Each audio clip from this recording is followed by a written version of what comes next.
예, 오늘은 기다리시는 하나님이라는 제목으로 함께 말씀을 생각해 보겠습니다. 이스라엘이 주변에 있는 큰 나라들의 침략을 자주 봤던 그런 시대의 이야기입니다. 이번에도 어떤 큰 나라가 쳐들어왔던 것 같아요.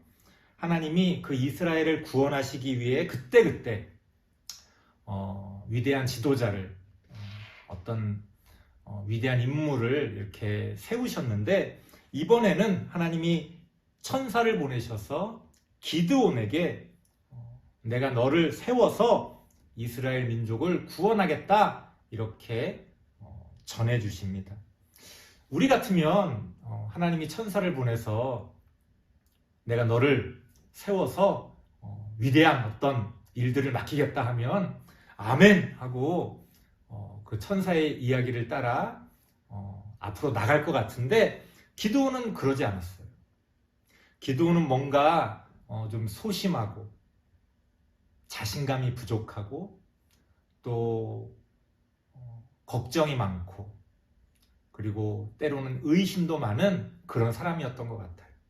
어떻게 보면 아주 평범한 그런 사람이죠. 우리도 모두 그런 면들을 가지고 있잖아요. 기드온은 우리가 그냥 어떤 위인전에서 보는 것 같은 그런 어떤 대단한 위인이 아니라 바로 우리 주변에 있는, 아니 나와 같은 그런 평범한 인물이었습니다. 기드온은 두렵고 떨리는 마음으로 하나님께 이렇게 이야기합니다.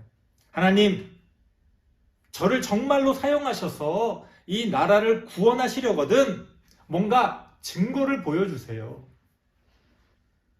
제가 믿지를 못하겠어요. 저 같은 게 어떻게 하나님의 부르심을 받을 수 있습니까? 자신이 없어요. 뭔가 잘못된 것 같아요. 그러면서 양털 한 뭉치를 가지고 하나님에게 어떤 증거를 요구합니다. 자신의 집 마당에다가 양털 한 뭉치를 이렇게 놔둘 텐데, 이스라엘은 일교차가 심하기 때문에 아침이면은 온 천지에 아침 이슬이 맺혀서 비가 온 것처럼 물기가 쫙 퍼집니다. 그러니까 당연히 양털에도 물기가 생길 수밖에 없겠죠. 하지만 기드온은 하나님께 이렇게 요청합니다. 하나님, 양털에만 이슬이 내리고 주변 땅은 바짝 말라있게 해주세요. 이렇게 하나님께 요청합니다. 말이 안 되는 거죠. 기적을 요구하는 거예요.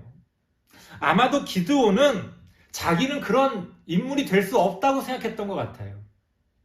그러니까 하나님께 말도 안 되는 그런 어떤 것들을 요청하면서 하나님이 자신을 세우시려고 하는 것에 대해서 거부 의사를 나타낸 겁니다.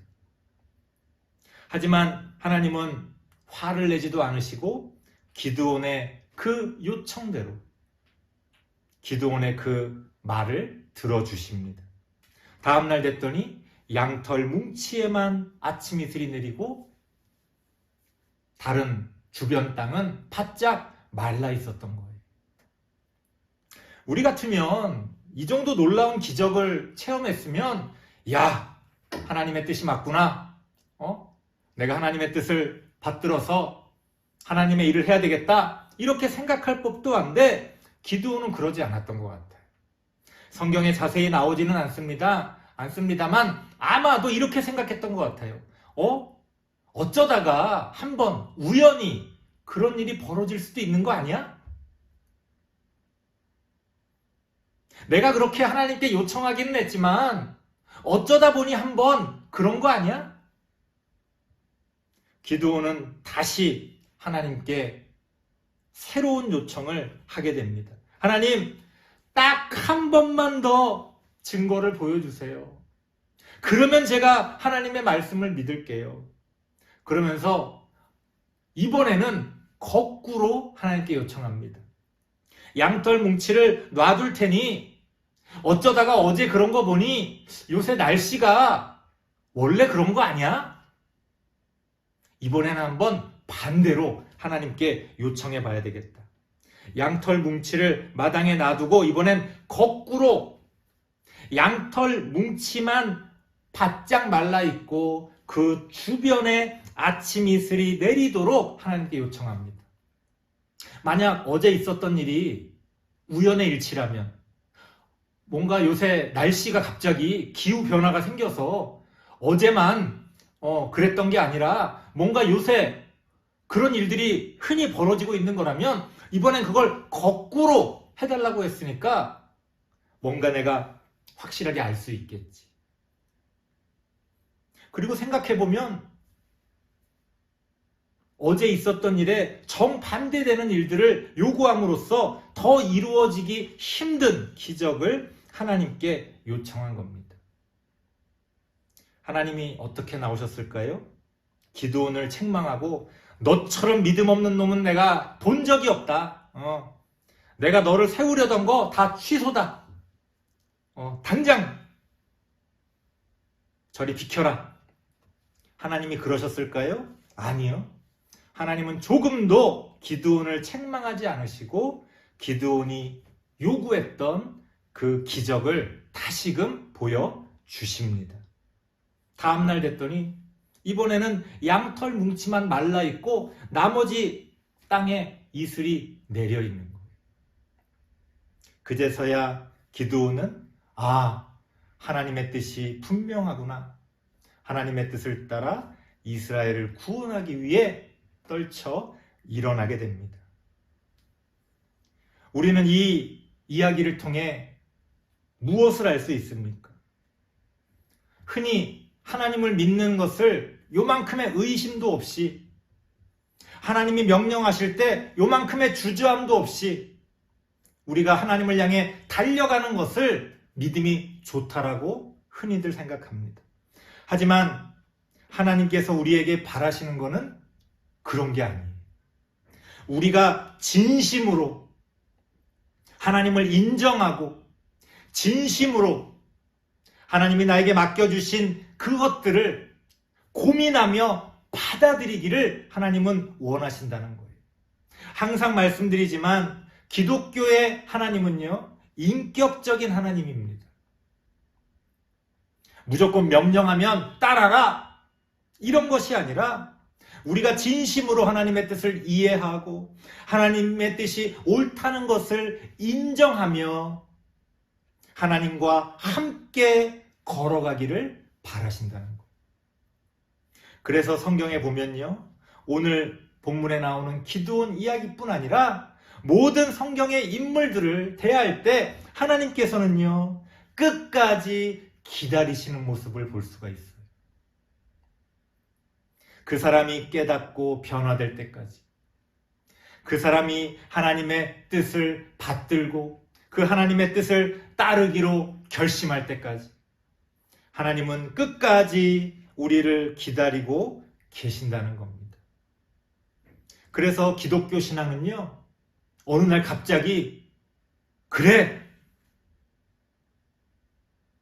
내가 지금부터 믿을 거야 라고 하는 그런 내 의지가 아니에요. 어느 날 갑자기 그래, 믿어지기 시작했어, 그렇게 하루아침에 변화되는 그런 신앙이 아닙니다. 기드온처럼 때로는 의심하고 때로는 증거를 요구하고 때로는 실망하고 좌절하고 때로는 기뻐하고 승리를 맛보며 그 모든 과정 가운데서 하나님을 알아가는 거예요.